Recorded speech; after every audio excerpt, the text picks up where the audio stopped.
Have you ever had to choose between a project you are really passionate about, it doesn't make any money, or the other one, oh, that's a lot of money, but I hate it? Has that ever happened? People who didn't know how to code, they will start from HTML, CSS, and end up being hired by Google or FANG companies. What was the craziest thing that happened when you started Geeks of Kolachi? Any moments where you thought, what have I gotten myself into? What's the most exciting project you're working on right now? Anything that you're excited about? So there is two of our clients, like same client, we're working like developing two portals for them.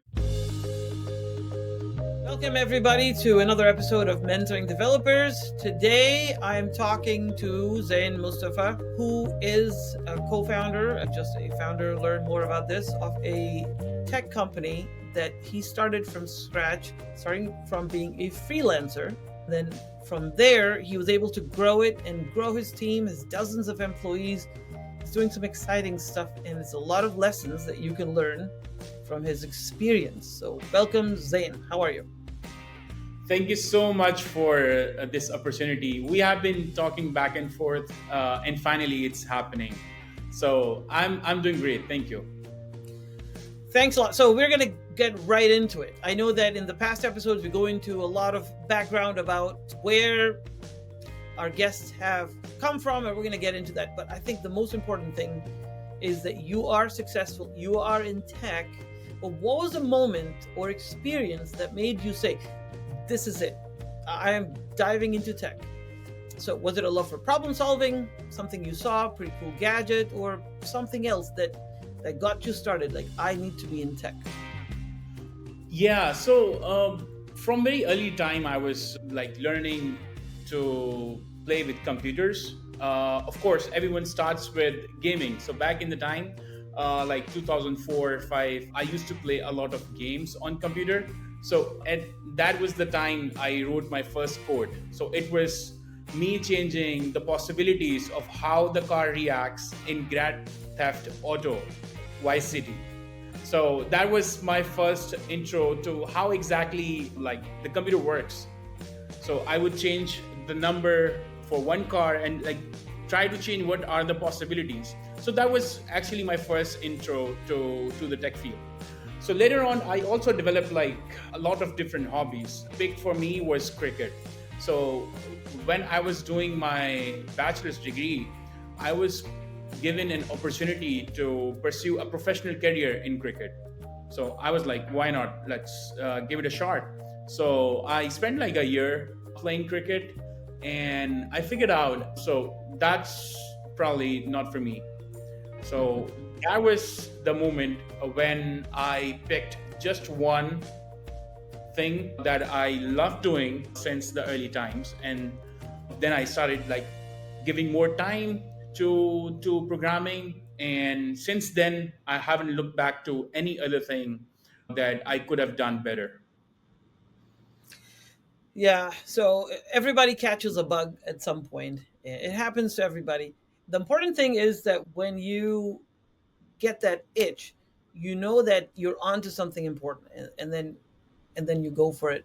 And you don't hold back, because whenever you're starting, you have difficulties. So I know many people who want to get into tech, who would love to learn software development, maybe do something cool with AI, but they have never done it, especially when they don't have a computer science education. But in your opinion, do you think you really need a computer science education to get started with making your own things on the computer, or maybe wait until you have a degree, or they can just get started? Maybe they're 18 years old. Yeah, so I started learning programming in my high school times. So that was the first course that I took. And after that, I had to take like literally three different courses, three back to back same courses to learn programming. Same thing again and again for straight 2 years. And the fourth time when I was studying, I got a very good teacher who taught me the concepts of programming in a very funny way, and also making sure that we do a lot of actual stuff. So the fourth time when I learned programming, that is when I got to know about exactly how things are working. So just the basic stuff was very difficult for me to catch. So I think most of the people who are starting, they might find it difficult. But yeah, that was the case with me as well. To answer your question, if the degree is important or anyone can learn to code, so actually the company that I run, Geeks of Kolachi, was actually a boot camp training program for students. So I was very inspired by the bootcamp programs in the States. So they were like Hacker Rank, they were Flatiron School, they were teaching how to code for to people who were in different fields. They got themselves into maybe accounting, finance, or electrical engineering, something like that. They lost their job and they put themselves into 16 weeks rigorous coding bootcamp program, and they were getting into Google. So it was really inspiring for me. So when I finally made it to my first internship and then to a job, so after like spending 2 years, we were like, we should give back to the community, we should start something like that. So we started a boot camp. uh, Unfortunately, we couldn't generate that much funds. So we were like, let's just make money, then we get back to this again. So for the last 6 to 7 years, we have also been running our program on the weekends with collaboration with a local university that teaches student how to code. But again, that 16 weeks program, I could see like I could find a lot of institutes online that were doing those program, and people who didn't know how to code, they will start from HTML, CSS, and end up being hired by Google or FANG companies. So yeah, that's something that can be done. But again, the degree program is actually, it gives you more than just the programming skills. It gives you a network that you can build on, and Yeah. also like the confidence that you can carry throughout your life. Yeah. It's good to have community. So once you have people around you, other people are also struggling, and you have your triumphs together, you have your successes together, and it builds community. Obviously, it's a lot easier to do things in a group. So, in the last couple of years, everybody's working remotely. Yeah. So we are sort of all isolated, and sometimes it's hard. Personally, I like it because I've been working remotely for a decade. So for me, it's I like it because I get to spend more time with my family, and I get to have an office. One of the bad things about working in America, I found, at least in the last 15 years, is that you don't have any personal space. Generally, you're just a giant hall, like you have maybe a huge space. I've worked in a company, it was a Fortune 500 financial services company. I won't name it, but I was a consultant, and it was massive. It could be like easily 300 to 500 people on one floor in an open floor plan. Wow. Everybody together. It's like a chicken coop. So it's massive. It takes you 5 minutes to go from one end to the other end of the floor, but Wow. no offices. We have no, not even cubicles. It's open. Mhm. And this is the thing to do in America these days. But when I started, that was not the case. There were cubicles, and before Yeah. that, there were offices. And Microsoft, they still have offices. And so being able to close the door and have your private space to be able to do any creative work, if you're doing anything that's creative, I think you need a little space.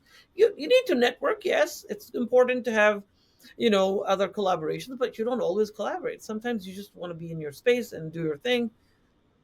But I Totally. get to do that when I'm working from home. Yeah, it really goes hands in hand. We do have open space, and still people will go into the meeting rooms, though they don't have any meetings. So they would want to have their private space. So I can totally relate to that. So we go hybrid, 2 days a week we work remotely, and 3 days a week we're in office. So we are just trying things out, how things are looking. Since COVID, every company, I think more than 80% Yeah. of the companies are at least hybrid, if not fully remote. Yeah. So I think so. You're not in the States, and I know that it gets to be a problem. I mean, it's a problem in the US. And I used to work for big companies where we would have, excuse me, we would mandate working from home because of COVID. And there were a lot of people that were not happy because they were not set up. They have a house, Hmm. but they don't like to work at home because they have family, and it's very hard to find for them. They had to figure out a space, maybe in the kitchen, maybe in this part of the living room, because they don't have a separate office. And this happened in the US, and I think it happens a lot more overseas when Of families course. are larger and spaces are more limited. Yeah. So I wonder how you're able to manage that. How do you manage people working from home? Is that because you just cut down all the meetings so they can just do their work even if they're in a noisy environment, or what? I think after COVID, everyone has started to realize they need to have some sort of space in their house. Before COVID, it was not normal. It was just normal in states because they were already working with a lot of companies offshore or near shore. Yeah. So it was not normal for people here. But again, things started to change, and a lot of people have their dedicated desk at their home. We actually help a lot of our people working with us to set up their personal space, their personal desk, everything that was required. Even they had to take chairs from our office to their home so they can sit for 8 hours. So that is what we have done as well. So I think it has become pretty normal here working from home, and their families have also realized if the guy is at home, he's not available. Yeah. And previously, it used to be if he's home, so he's available. We can go into his room, we can talk, we can ask him to bring something from the market. But now they have realized that if he's on the laptop, he's working. So sometimes they're faking it just to avoid people. But yeah, It's, yeah, I can understand that. It used to happen to me a lot, actually, because I was working from home all the time, like all the time. So when am I working and when am I not working? Because when I'm not working, I'm also on the computer. So where is work? So what ended up happening to me was that two things happened. One is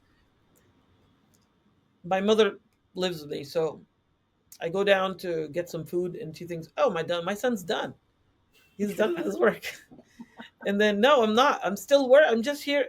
I'm just here to get some food, and I need to go back. But it was very hard, even in the yeah, U.S. And then the second thing was we ended up working all the time.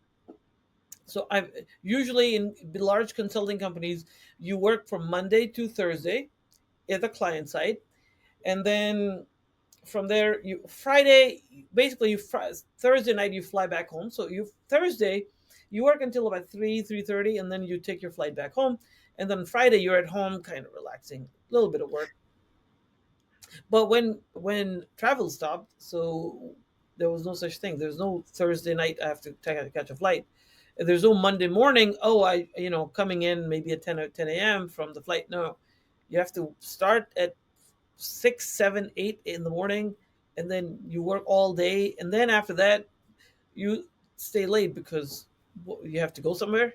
You don't have no reason. So there were times on crunch projects that people would work nonstop. There was a time I worked 3 days without stopping. 3 days. I'm not talking about 3 days and then go to sleep. three mhm. days with just maybe an hour or two of napping here and there because it was a Wow. critical project. And not just me, it was like 20 people, nobody sleeping. This happened. This could never happen if you were traveling because you're in a hotel, you have to take a flight. That's which it has a thing. So we did some ridiculous stuff, right? Impossible. We did a 2 month project in 4 days, right? That's how it happened. Yeah, of course, it has its goods and bads. Of course, a lot of people have been more productive, Yeah. but at the same time, I recently interviewed a guy. So he was working with Walmart as a quality assurance engineer. So I interviewed him why he is willing to join. So it was I've been working remotely for the past 2 years now, and I am sick of my room. I just need to get out of that room, need to Yeah. communicate, need to network with people, need to see Yeah. more faces on daily basis. So yeah, for some people, it's Yeah. they want to get back. They want to come on a lower salary. So he was, I can negotiate a bit on the salary. I can come on a lower salary. Just take me out of my room. Wow. Yeah. Change is good. I like change. So let's talk about your company. So you started this company. This was a training company in the beginning, but then you started doing more services. And Yeah, the question is, you were a co-founder. You had other founders. yeah. So you started this company. It's not a small feat to start a company because it's dangerous. It's not dangerous. It's scary, and people are like, okay, you are now responsible for your own income. So, what was the craziest thing that happened when you started Geeks of Kolachi? Any moments where you thought, "What have I gotten myself into?" So as I mentioned, we started as a training bootcamp company. We had 3 to 4 students who were coming on daily basis, and into the third month of our training program, we had no money even for our internet dues. So internet was cut off, and we were like, "What are we doing exactly? We are not even making money to make ends meet, let alone making profit out of it." So that was something we realized teaching alone won't work for us. So we were previously doing development. We were spending like 3 to 4 hours making good money. But when we got ourselves into training, a lot of our time would go into training those students, and no time, no energy left for the other work. And I was at the time also studying my last semester in university. Two, three things happening at the same time. So that is when we decided we'll go into making money first for ourselves. And of course, then we'll think about how we can contribute to the community again. So the first 2, 3 years, starting from 2017, we were adding 2, 3 resources every quarter. And when COVID came, we had lost our two of our main clients at that time because of COVID. And they were heavily e commerce dependent products that we were working on. But luckily enough, we started receiving more and more requests after 2 or 3 weeks of that time. And the projects those were coming in were because of COVID. So some projects that we lost, but a lot of more projects came in. So that is when we scaled from 8 people company to 30 people company. So the office that I'm sitting at this moment can accommodate 100 people in one shift, and we work in 2 shifts mainly. The sales team usually works in the night as well. We do have some sales people working in the daytime. Mainly our development team works in the regular hours. So yeah, the challenges have been changing throughout this time. The problems we had when we were 5 people company were different. We were different in age. I was 23, 24, had different responsibilities. So things has changed, and we try to accommodate and solve one problem at a time. So whatever we see, we saw the problems that's there. We try to just solve that problem.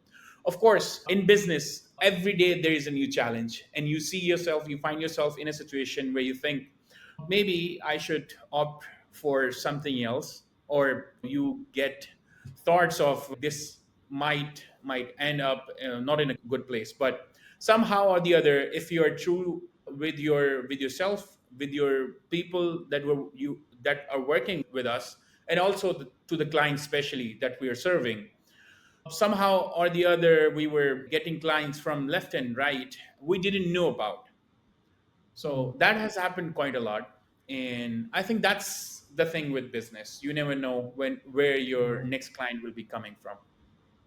Yeah, I think that's, for me, that's the sticking point, or let's just say that's the most important part of being successful. So if you're, as a software developer, you have two different paths. You can become an employee, or you can become an employer, or you can be a freelancer. But either you're an employee or an employer, you can, I know a lot of companies here in the States where they start as developers and then they get two people start a company and they have projects and now they have more work because the same company maybe wants another project, or maybe another company says, hey, can I do this too? And so they get one more person and then they grow like this, two to three to four, and they stay very small. And obviously that is very organic, but they're Right. working the whole time. They are working as the core, development team. They're not managing as your primary concern. They're consultants. They're billing the clients themselves. And then they usually have partners. So two people together, they're 50% partners, for example, and the four people, 25% partners. That kind of a thing happens a lot. I've seen it, but it doesn't scale. At some point, your hours are limited. So it looks like you're not going for that. You're going for scaling out. You're like, oh, I need 100 people. Yeah. Maybe I don't need to do the core tech work or the actual billable work myself, but I want, because your main concern is not being a technologist. That's what I'm understanding of it. Correct me if I'm wrong. You're Yeah. looking to be a an entrepreneur. Yeah, that's kind of correct.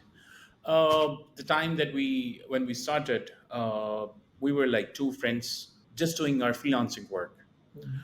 And with time, we started to develop more client base. More people got to know about us, and the people we work for were getting back not only with their work but also giving our referrals to their friends and family. Right. So since we started getting more work, we first for the first 3 4 years we wanted to improve on the quality that we are providing and also the rate that we are offering our services on. So Mhm. for the first 3 years, we were like 10 to 15 people company, just focusing on like we. It was early time for us as well. The time I started doing Geeks of Kolachi, I was 2 3 years into the industry, so I had to also build my experience. So Mhm. when it was like 2 3 years old, we then thought about why not add more people if we are receiving more referrals. So why not just go for it, hire more people? So one of the interesting things that happened, and I heard it also happened a lot of times in Silicon Valley as well. So we were in an office. We had like 30 people capacity, actually 24, and we occupied 30 people in that office. And at that time, we were changing our office literally every year. So we would get an office for 10 people. It will fill out within a Mhm. year to what we planned for 2 years, and then we'll change to a 20 people office. So we changed to that, and that happened for the first 4 years. So we sit back and gave it a thought. Every year we have this problem. Let's just solve this once and for all. Mhm. So we built this beautiful office with glass rooms, meeting rooms, and amazing town hall to play table tennis, and everything is there. And we planned for 100 people. Right. What happened was when we moved into the new office, things started to change. So that is when the market was settling in after the COVID breakthrough in technology. So everything was working out in technology in COVID times. Mhm. Everything wanted to go digital, but when it was getting normalized, a lot of people pulled their investments off the internet. And Right. also, we were heavily working on blockchain and NFT technologies. And NFT, it was down to 2% of the total market cap. And the clients that we were working with were they had no money left to to pay us, let alone make their profits.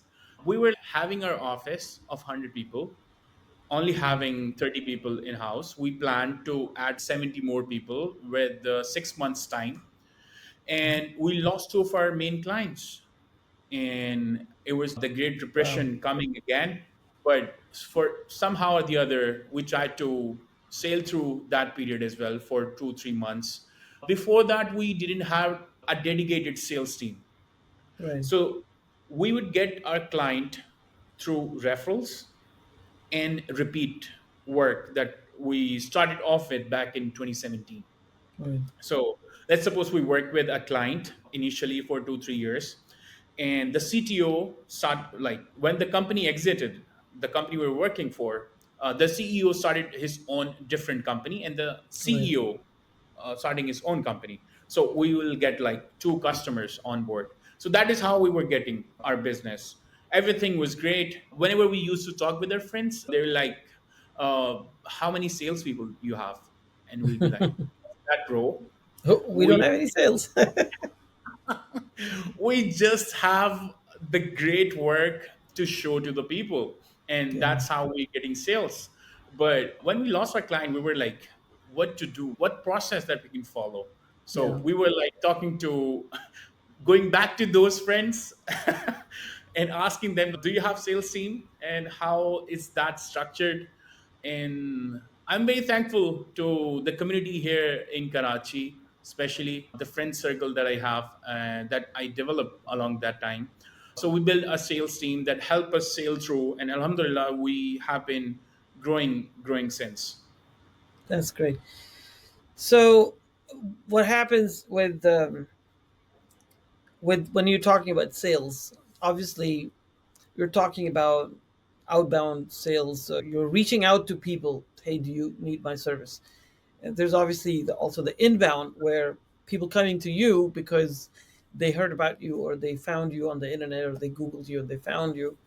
So for some people who are listening who may not be aware, there are obviously ways to generate business for yourself. Now, obviously, you can also do the same thing if you're an employee. So I like to always bring it back to our listeners because a lot of them might not know exactly how to use this information. If you have a profile online of your work, whether it's Hmm. in the shape of a very good LinkedIn profile or a website where that highlights your achievements, then it doesn't have to be for sales in a business context. It could be to get a job. Employers, I have found, I personally know people who have gotten jobs through people contacting them after seeing their profile and like, oh, you've done all this. We need somebody like you. This has Yeah, happened, and they actually get jobs. So it's relevant for both contexts. Okay, yeah. without giving away too many secrets, what's the most exciting project you're working on right now? Anything that you're excited about? Yeah, so that's almost every project that we're working on. We always excited to make things work out for our clients. So that's a political statement. Honestly, there is a few.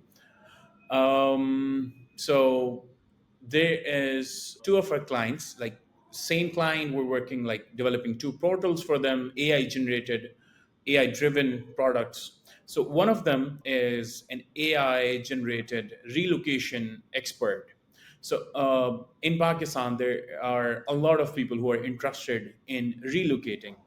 So that product basically identifies which country is right for you and how you can get there. So all the process that is involved, which visa category that more aligns with your degree, with your experience, and what else that you can achieve Hmm. to make it more smooth. So that is one product which is live, and we I think hit more than 50,000 users on the platform only last year. So that's one interesting. Apart from that, we have had many experiences. Like one of the projects that I personally got myself like attached to was one with Audi. So in COVID times, the dealership was closed, but they were still delivering their cars.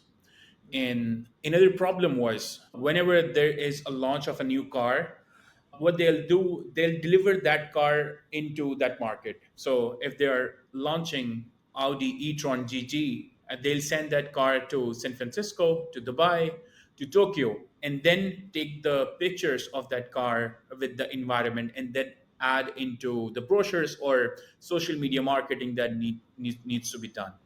So, an interesting approach that Audi came up with was they'll generate. pictures and videos through Unreal Engine that'll be streamed into a web application where the dealership can select their environment, be that Dubai, San Francisco, New York. And after selecting the environment, they can select the car they want brochures for, or videos or pictures for.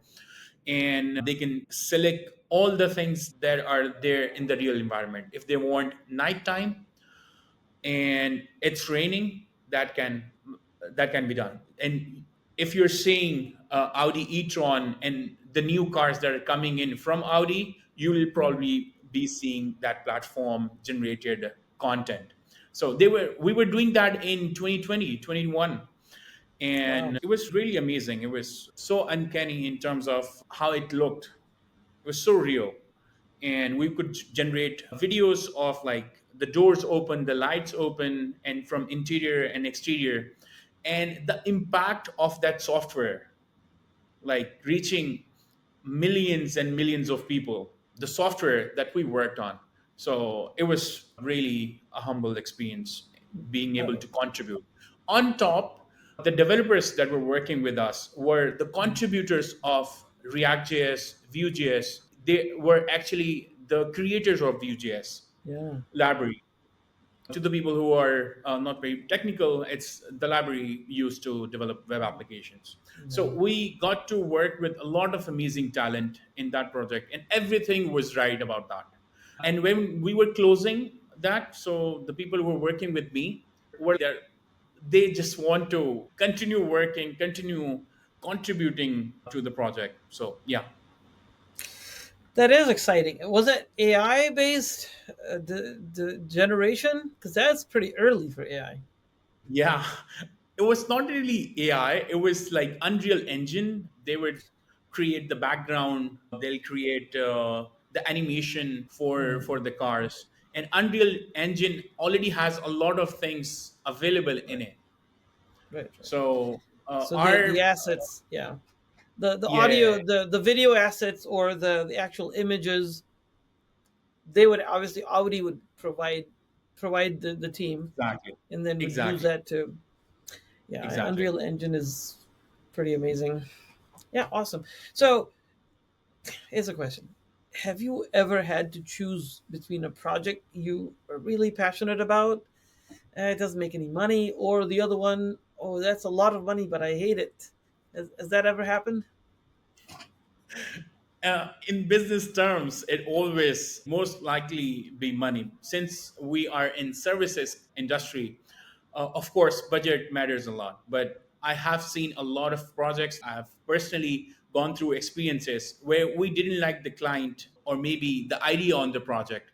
So most of our clients who reach out to us, if the idea is something that will not work for them, period, we'll let them know. It's not something that you build MVP on. Yeah. You'll just be spending your money on it. Yeah, they understood this and they never came back. Not a problem. But we wanted to make sure if you're working on something, it actually makes sense. So we'll let them know what will actually work in the market. Of course, we have been for the past 7 to 8 years have worked on more than 100 mobile applications, maybe 200 web applications. So we do know like which one worked for which industry. So with Mm. our experience, so we try to make sure we deliver as much information in the ideating process as we can. So I'm getting the impression that you're primarily working with startup companies, maybe some established companies as well, but starting companies. I know a lot of service providers, small service providers in the Midwest where I'm at, that do that too. So is that your focus these days? We do work with the companies who are directly serving Fortune 500. They're like 100 people company in US. We Mhm. are working with them, and they're the software that is generated by them is being Mhm. directly used by a lot of Fortune 500 Yeah, companies.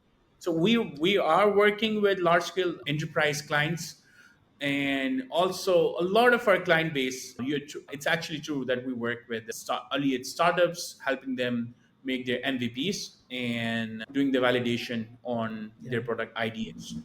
Right.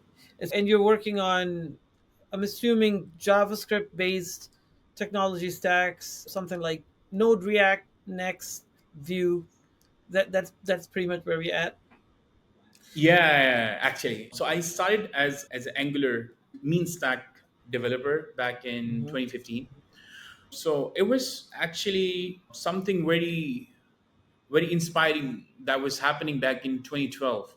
So a Hmm. teacher who came from the States came back to Pakistan and started teaching the students of Pakistan the latest trends and technologies in US. So back in 2012, Angular came into the market, I think in 2009, something like that. Hmm. And at that time, everything was around PHP or .NET, and every institute was teaching that.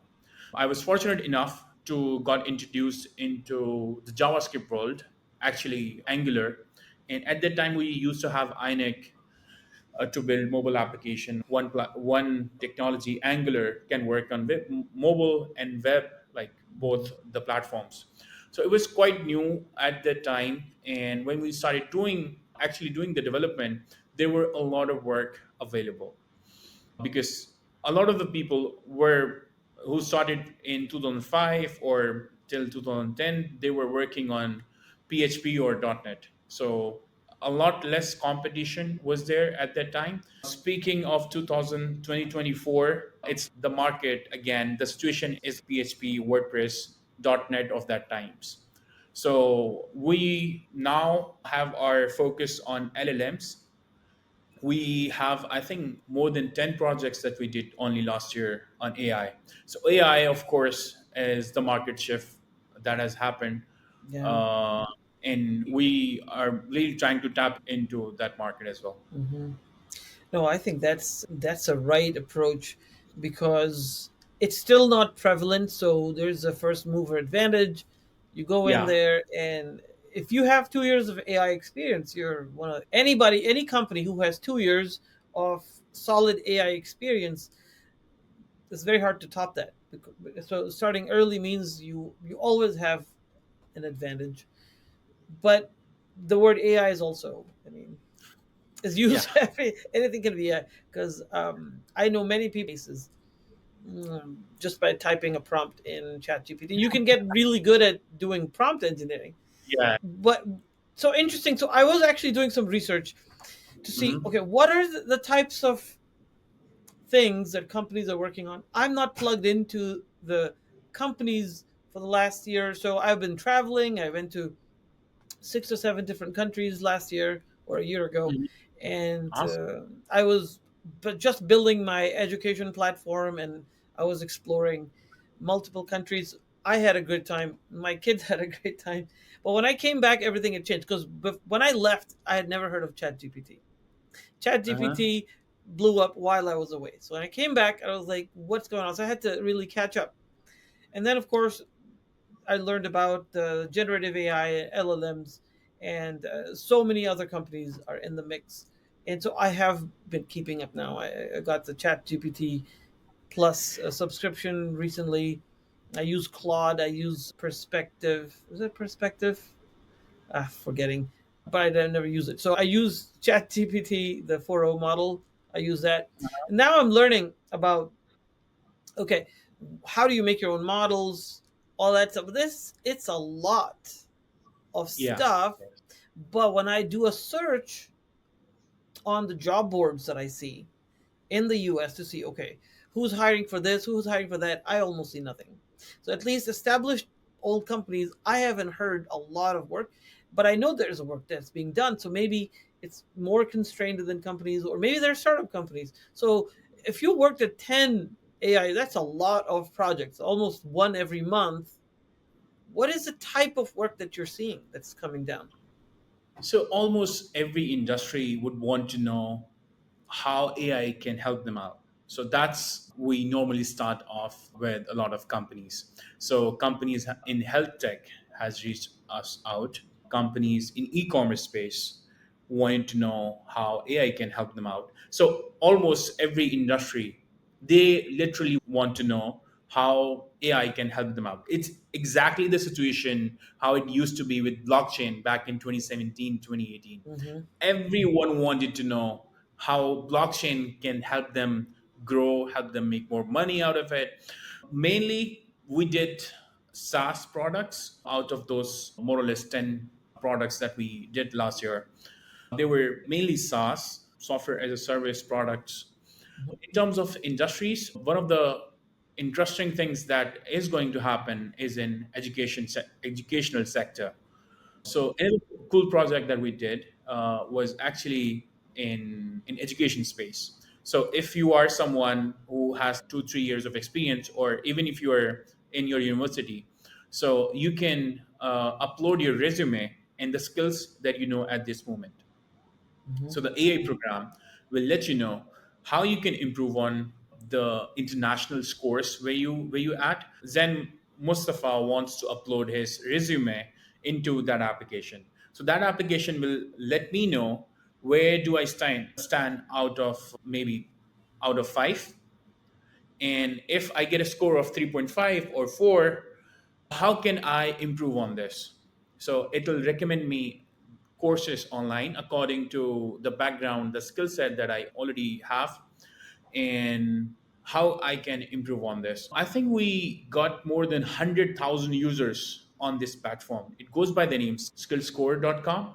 And in Pakistan, we have a lot of youth that Yeah. is in university, and they really want to figure out which career they would want to use. With the inception of AI, LLM is like it's available for everyone. Hmm. Blockchain was not exposed to the common man, but Right. through ChatGPT and LLMs, AI is in the hands of everyone. So that is the difference it had made, coming from, like we have been talking about AI since decades, Yeah. uh, but this is the first time Hmm. AI was so easy to use. For other technologies, they need to follow the same path to be able to reach that big numbers. So I think almost every sector will be impacted by AI. So every business will have 3 to 4 or maybe 5 meetings every week with some of our like inbound queries, or some of our existing clients will help them out identify the options that they have in solving new problems. Okay, so imagine yourself a new developer. You're somebody, maybe a 20-year-old, a 22-year-old person. Maybe you went to computer science university, maybe you're still at school, or maybe you just are interested and you're like, I want to do this AI thing, but I don't know what it is because there's so many things. As I'm getting into it, is down the rabbit hole, I'm discovering, oh my god, I need to spend several weeks, months actually learning because so there's so many things about, okay, you are going to write prompts. Yes, this is how you can actually get the information, but maybe the information is not in the right format, so you have to do some fine tuning, or maybe you have to do some custom model generation. The biggest thing that I hear is, hey, I want my data. I'm a professor, or I generate all this data. It's my proprietary information. I don't want anybody to see it. I don't want this to go into training chat GPT. I don't want this to be public. But I would like to now infer some information out of that, or do some data mining using some chatbot. So where do I start? I am somebody. I have 2 months to learn. I'm a new person or young person, and I want to learn something. So give them some cool advice. What can they learn in 2 months? So I think throughout my early career, I've had like maybe hundreds of mocks courses that were left in between. Like Yeah, when you start doing one course, YouTube, yeah. if you're on YouTube, it will recommend you another cool, like a click Something else. thumbnail. Yes. Let's go on this tangent. Yeah, You'll be figure out like, oh my god, I need to get this done as well. So you'll go there, and YouTube does not stop. It'll yeah, get you places where you didn't even thought about like going there first place. yeah. So first, recommendation from my side would be to pick a course on a dedicated online course website. Not only it will help you keep your focus on that, but also it is something that is only developed for students, for people who want to learn. So there are a lot of complementing things that will be there. So let's say if you pick a course on Udemy, so you'll have relevant tests available after each video or each chapter that you do.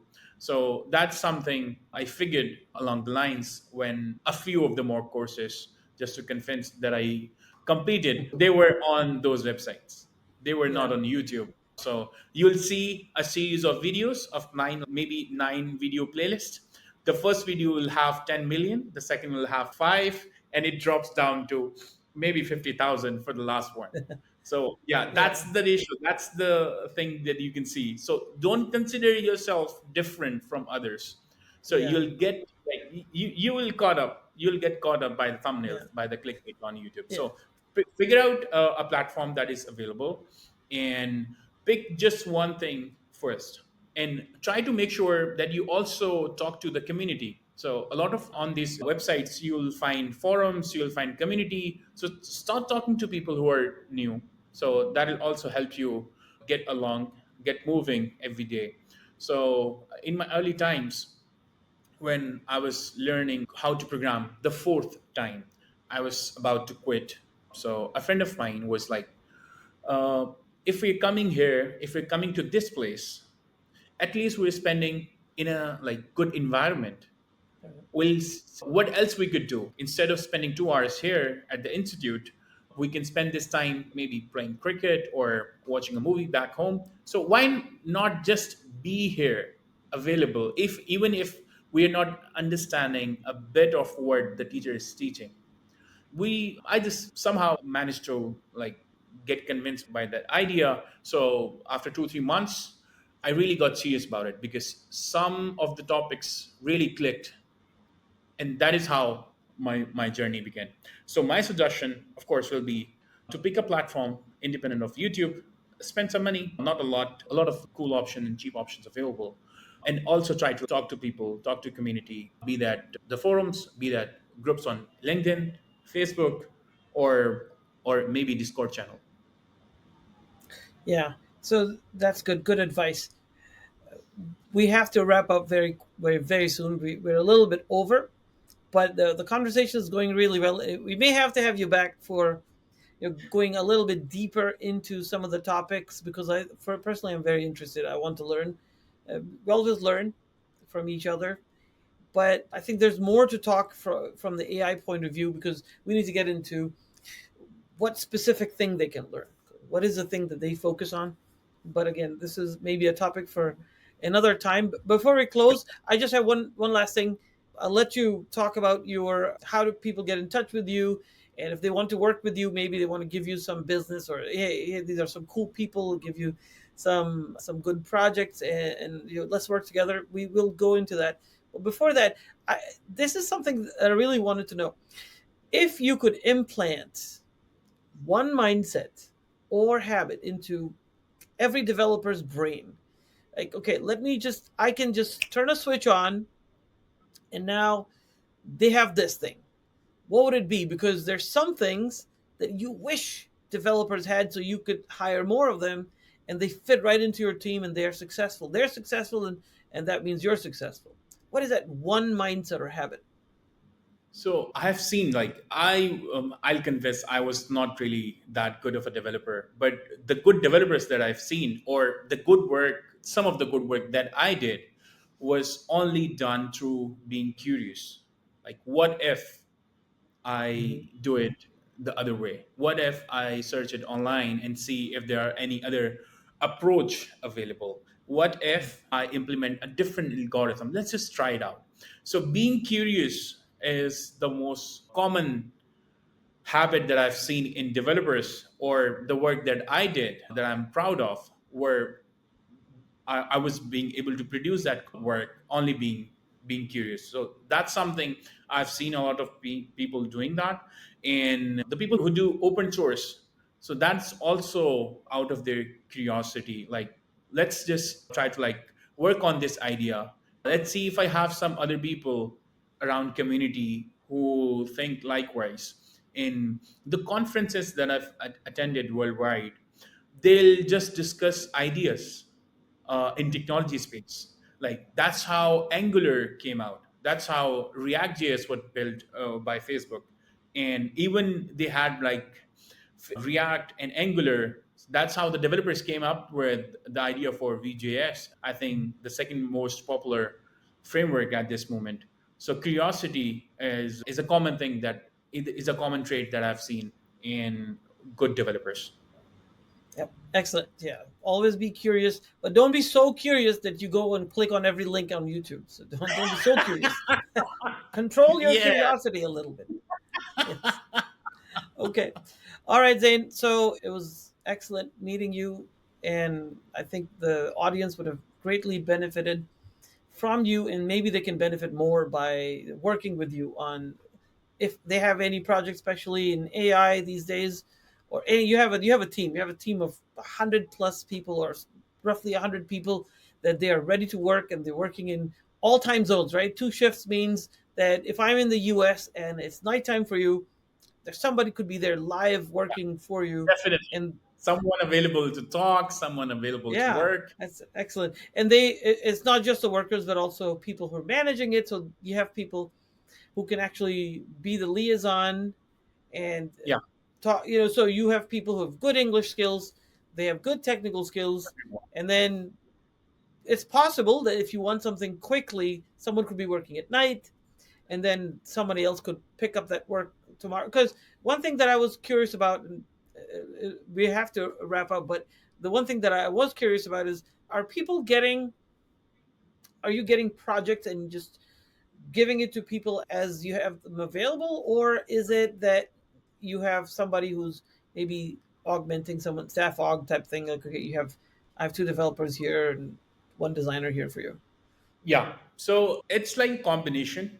A lot of Mhm. times we get requests for proposals to get a hint of the timeline, how the product will look like, and what the cost and estimations looks like.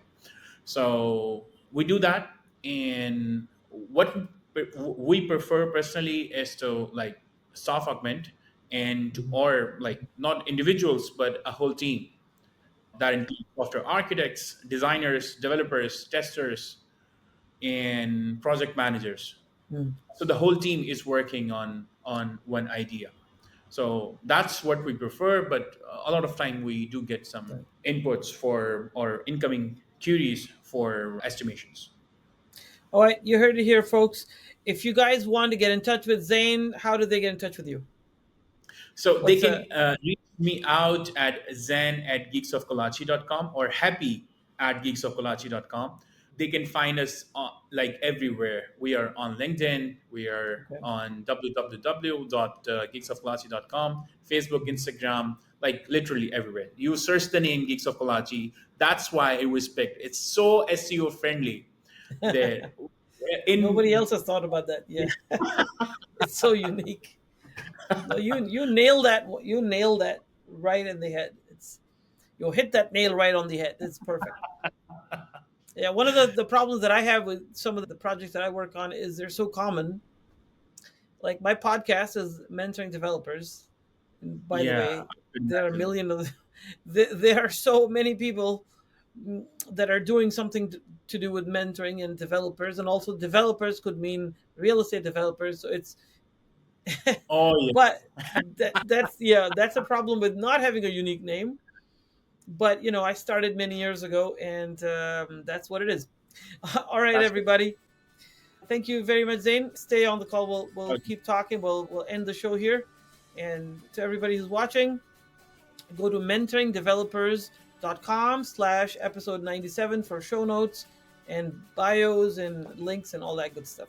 All right. Bye, everybody.